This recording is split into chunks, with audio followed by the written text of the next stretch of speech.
नमस्कार दोस्तों, ocean network में आपका स्वागत है। मैं हूं ओमकार चौधरी। जो मोदी का बुरा चाहते हैं, जो मोदी को गालियां देते हैं, जो उनका अहित चाहते हैं, उनकी छवि खराब करना चाहते हैं, उनके लिए एक और बुरी खबर है। और देश के लिए तो बहुत ही अच्छी खबर है। और दुनिया में जो मैसेज गया है इसका, वो भी शानदार है। दुनिया के कई देश और परेशान होने वाले हैं इस खबर से। आईएमएफ ने ये कहा है कि अब भारत चौथी लार्जेस्ट इकोनॉमी बन गया है, जापान को पछाड़ करके। इस अब मैं ये क्यों कह रहा हूं कि साहब, जो मोदी विरोधी हैं, जो मोदी का बुरा चाहते हैं, जो उनकी छवि को खराब करना चाहते हैं, उनके लिए ये बुरी खबर है। क्योंकि 4 जून आने वाली है। 4 जून 2025 आने वाला है।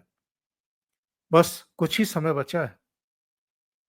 और 4 जून 2024 को जब रिजल्ट आए थे लोकसभा के, तो भारतीय जनता पार्टी को 240 सीटें मिली थी लोकसभा में। तीसरा चुनाव था मोदी के नेतृत्व में भारतीय जनता पार्टी का और एनडीए का। एनडीए के सहयोगियों की सीटें मिलाकर के ये 293 हो गई और वो तीसरी बार प्रधानमंत्री बनने में भी कामयाब हो गए। लेकिन जरा उस समय का एक सीन याद करिए। ये मल्लिकार्जुन खड़गे, सोनिया गांधी, राहुल गांधी, प्रियंका वाड्रा, ये सब विक्ट्री का साइन क्यों बना रहे थे उस समय? क्या ये भूल गए थे कि ये जो भगवा कलर, और इसमें दिल्ली बाद में जुड़ गया है, तो भगवा कलर चारों तरफ दिखाई दे रहा है। क्या इसको भूल गए थे? नहीं, भूले नहीं थे। लेकिन ये शो करना चाहते थे कि भारतीय जनता पार्टी तो 240 सीटें लेकर के जैसे हार गई है, जनता के द्वारा ठुकरा दी गई है, और कांग्रेस पार्टी 52 से 99 सीट पर पहुंच गई है, तो जनता ने जैसे उसको जिता दिया है। इसलिए वो विक्ट्री साइन दिखा रहे थे। और शायद इसलिए भी दिखा रहे होंगे क्योंकि राहुल गांधी 2 सीटों से जीते थे, रायबरेली से भी और वायनाड से भी।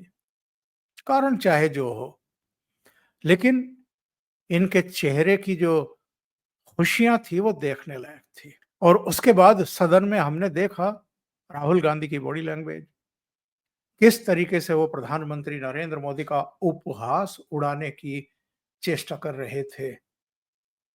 उनकी बॉडी लैंग्वेज में एरोगेंस साफ साफ देखी जा रही थी। और इन्होंने ये तक दावा कर दिया था कि इस बार हम आपको गुजरात में भी हराएंगे। देखिए, वक्त जो है वो बहुत सारी चीजों का जवाब अपने आप देता है। लोकसभा के नतीजे आने के बाद 5 राज्यों में अभी तक विधानसभा के चुनाव हुए हैं। जम्मू कश्मीर, हरियाणा एक साथ हुए। उसके बाद महाराष्ट्र और झारखंड के एक साथ हुए और दिल्ली का अलग हुआ। इनमें जम्मू कश्मीर में 90 के सदन में कांग्रेस को केवल 6 सीटें मिली। हरियाणा में तीसरी बार भी भारतीय जनता पार्टी की सरकार बन गई। महाराष्ट्र में भी भारतीय जनता पार्टी के नेता देवेंद्र फडणवीस के नेतृत्व में फिर से सरकार बन गई। जम्मू कश्मीर में केवल 6 सीटें, हरियाणा में केवल 37 सीटें 90 के सदन में, महाराष्ट्र में तो बहुत बुरा हाल, बताने के लायक सीटें भी नहीं। और ये जो तीनों गठबंधन के सहयोगी लड़ रहे थे मिलकर के, एनसीपी, कांग्रेस और उद्धव ठाकरे की शिवसेना, इन तीनों की मिलाकर के 50 के आसपास, 50 से ऊपर नहीं बढ़ पाई। और भारतीय जनता पार्टी ने, उसके नेतृत्व में जो गठबंधन था, महायुति जिसको बोलते हैं, उसने ऐतिहासिक जनादेश हासिल किया, 230 से ज्यादा सीटें।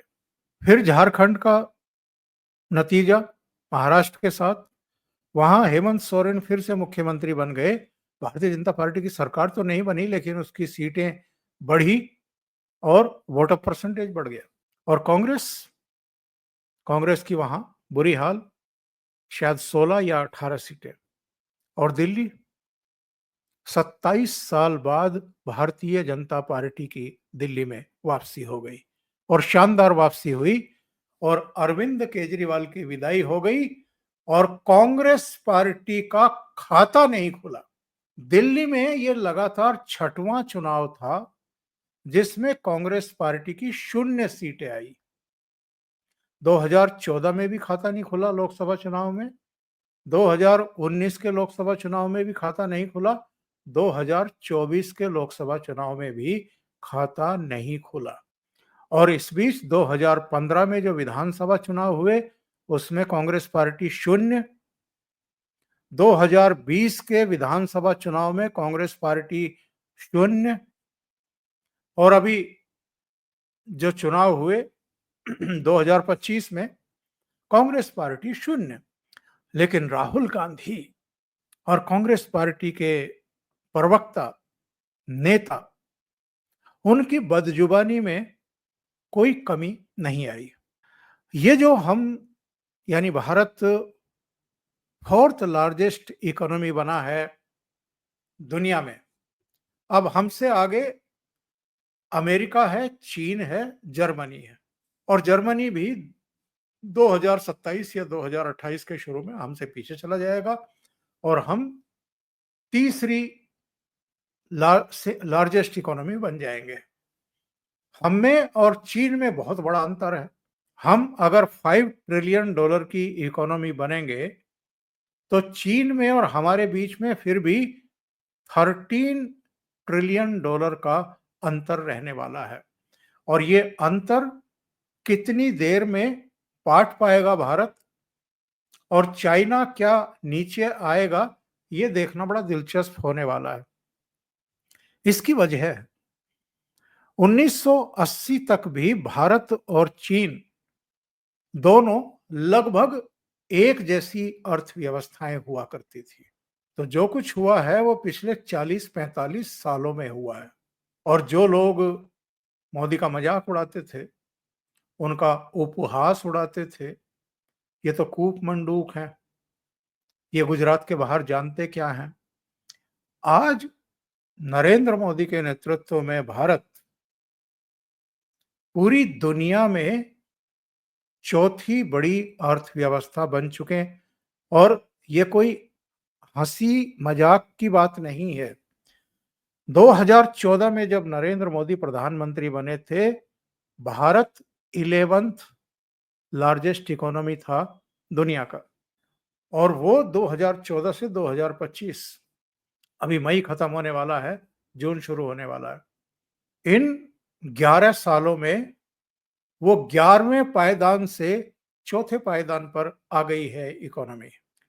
आप इसको रिजेक्ट नहीं कर सकते, आप मुंह नहीं बिचका सकते। ये उपलब्धियां हैं। ये जो पूंजी निवेश देश में आ रहा है, ये जो make in India, made in India का जो मजाक उड़ाया जाता था, और जिससे अब अमेरिका जैसी पावर, उसके राष्ट्रपति डोनाल्ड ट्रंप भी ईर्ष्या करने लगे हैं। उनको भी पता नहीं क्यों 30,000 ट्रिलियन डॉलर की अर्थव्यवस्था अमेरिका, वो अभी 5,000 ट्रिलियन डॉलर भी भारत नहीं पहुंचा है, और अभी से इतनी घबराहट कि वो तरह तरह से भारत की घेराबंदी उसी तरीके से करने लगा है जैसे चाइना की करता रहा है। ट्रेड के मामले में टैरिफ, इस पर भी टैरिफ लगा दूंगा, उस पर भी टैरिफ लगा दूंगा।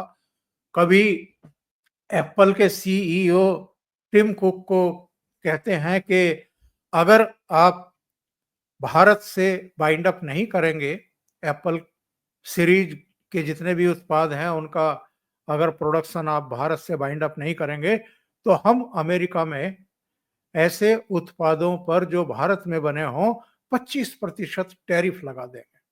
तो टिम कुक और उनके करीबियों का कहना है कि आप 25% अगर लगा भी देंगे, तो भी हमें फ़ायदा ही है। क्योंकि वो जोर दे रहे हैं कि आपको जितने भी प्रोडक्ट बनाने हैं, सब अमेरिका की धरती से बनाइए। तो उन्होंने चाइना से इनको बाइंड अप करने के लिए कहा, उन्होंने मान लिया। चाइना के बाद उन्होंने भारत में, वियतनाम में, कुछ दूसरे देशों में अपने कंपनियां लगाई, प्लांट लगाए और वहां उत्पादन शुरू कर दिया। अब वो कई वजहों से अगर भारत से और प्रधानमंत्री नरेंद्र मोदी से, क्योंकि वो तरह-तरह के प्रेशर बीच-बीच में डालते रहते हैं, टेस्ट करने के लिए या अपना उल्लू सीधा करने के लिए, और प्रधानमंत्री उनके प्रेशर में आते नहीं हैं। वो खुद कह चुके, उनके पूर्ववर्ती जो बाइडेन कह चुके, यहाँ तक के बराक ओबामा कह चुके और रूस के राष्ट्रपति पुतिन कह चुके कि बहुत टफ हैं प्रधानमंत्री नरेंद्र मोदी, हार्ड बार्गेनर हैं। जब राष्ट्रीय हितों का मसला आता है तो वो टस से मस नहीं होते हैं। और डोनाल्ड ट्रंप के बहुत सारे बयान आपने देखे होंगे इस बीच कि सबसे दुनिया में सबसे ज्यादा टैरिफ लगाने वाला देश अगर कोई है तो भारत है। वहां पर व्यापार करना, वहां पर अपने उत्पादन बेचना, निर्माण करना आसान नहीं है। लेकिन ये एक उनकी हताशा हो सकती है, निराशा हो सकती है कि जैसे मैं चाहता हूं वैसे भारत मानता क्यों नहीं है। तो अकेले जो देश के भीतर बैठे हुए हैं और जो अ, अनिष्ट चाहते हैं, बुरी खबरों पर जो नृत्य करने लगते हैं।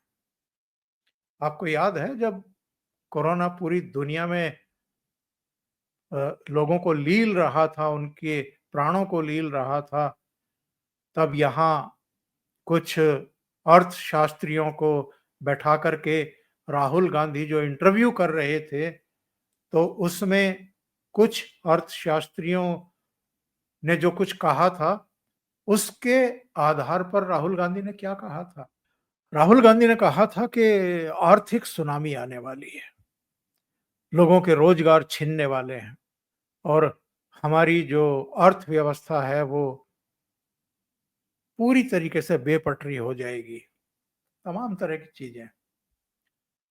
जब आर्थिक सुधार हो रहे थे, जीएसटी लाया गया था, लागू किया गया था, या जब विमुद्रीकरण किया गया था, जिसको नोटबंदी का नाम दिया गया, पुराने नोटों को हटा करके चलन से नए नोट इंट्रोड्यूस इंट्रोड्यूस किए गए, तब भी अलग-अलग वर्गों को इन्होंने खूब भड़काने, उकसाने की कोशिश की थी।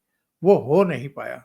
और अभी हाल में अगर हम देखें, तो जम्मू कश्मीर के पहलगाम में जो कुछ हुआ और उसके बाद प्रधानमंत्री नरेंद्र मोदी ने जो घोषणा की, संकल्प लिया कि हम जिन्होंने पहचान करके कि ये हिंदू ही हैं, उनकी जो हत्या की है, उनके बच्चों के सामने, उनकी पत्नियों के सामने, परिवार के सामने, हम उनको नहीं छोड़ेंगे और उनके आकाओं को भी नहीं छोड़ेंगे। और उसके बाद जो हुआ है वो तो आपने, हमने, प्रधानमंत्री नरेंद्र मोदी का अनिष्ट चाहने वालों ने सबने देखा है। 6 और 7 मई की रात में 9 आतंकवादी ठिकानों को, जैश के, लश्कर के, हिजबुल के हेडक्वार्टर को तहस-नहस कर दिया गया मिसाइलों से, ब्रह्मोस से। और जब पाकिस्तान की सेना ने हमला किया, तो उसके बाद फिर उसको बहुत बड़ी कीमत चुकानी पड़ी। कुल मिलाकर के 8 जंगी जहाज़ों से उनको हाथ धोना पड़ा। उनके 11 एयरबेस तबाह कर दिए हमारी ब्रह्मोस मिसाइलों ने और ड्रोन अटैक ने। उनका जो राडार था, उनका जो एयर डिफेंस सिस्टम था, उसको तबाह कर दिया। और किराना हिल्स में जहां इनके परमाणु अस्त्र शस्त्रों का जखीरा है, वहां तक हम लोगों ने चोट की। तो पाकिस्तान घुटनों पर आ गया। उसके डीजीएमओ ने कहा कि हम तुरंत सीज फायर चाहते हैं। अमेरिका को पता है कि हमारी ताकत क्या है। पेंटागन जो है जो अमेरिका का डिफेंस मुख्यालय है, वो जानना चाहता है। इज़राइल का भी स्ट्राइक रेट जो है, वो 99 पॉइंट समथिंग है, हमारा 100% रहा है। तो हमने अत्याधुनिक तकनीक और जो आज के अस्त्र-शस्त्र हैं, उनके सहारे पाकिस्तान को केवल 4 दिन में घुटनों पर ला दिया। हमारी सेना का कोई मूवमेंट नहीं हुआ।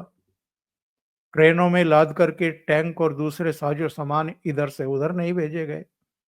सैनिकों की छुट्टियां कैंसल नहीं करनी पड़ी।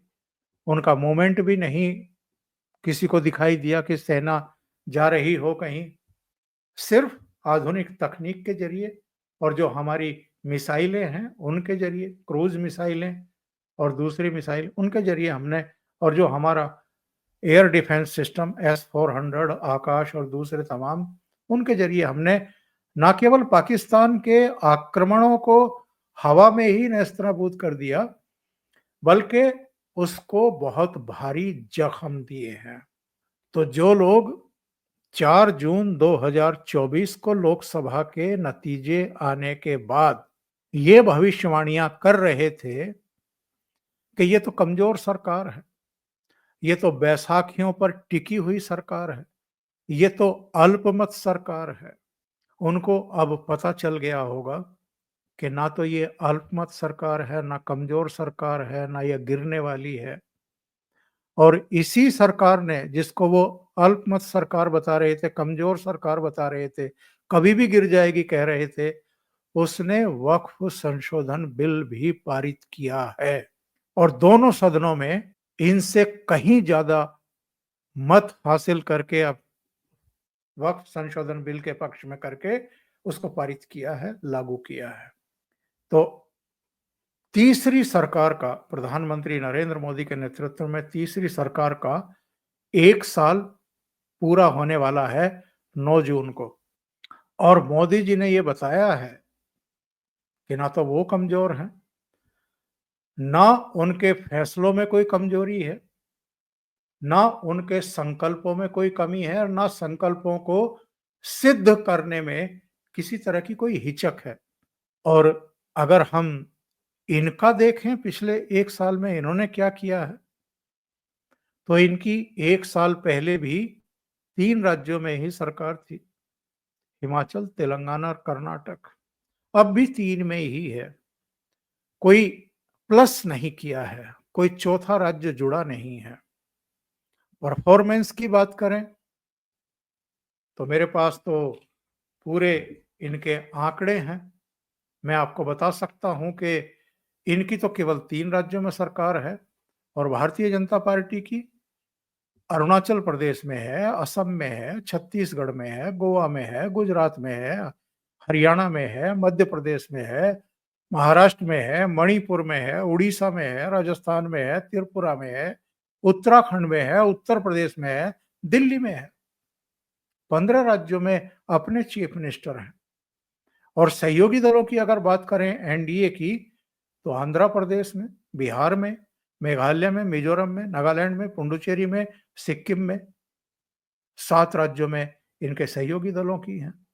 तो जो लोग ये कह रहे थे कि ये तो सरकार कभी भी गिर जाएगी, उसी सरकार ने पाकिस्तान को ऐसा सबक सिखाया है कि 4 दिन में ही वो घुटनों पर आ गया। और अगर सबसे ज्यादा किसी के चेहरे की हवाइयां उड़ी हुई हैं, तो वो नाम मुझे बताने की जरूरत नहीं है, आप बहुत बेहतर तरीके से जानते हैं। अभी के लिए इतना ही। बहुत बहुत धन्यवाद। अगर आपको ये चैनल और इसके कंटेंट पसंद आ रहे हैं तो लाइक करें, कमेंट करें, वीडियो को शेयर भी करें। अभी तक अगर आपने ये चैनल सब्सक्राइब नहीं किया है तो सब्सक्राइब कर लीजिए और साथ में लगे बेल आइकॉन को दबाना ना भूलें, ताकि आगे आने वाले वीडियो और उनके नोटिफिकेशन आप तक पहुंचते रहें। बहुत बहुत धन्यवाद। नमस्कार।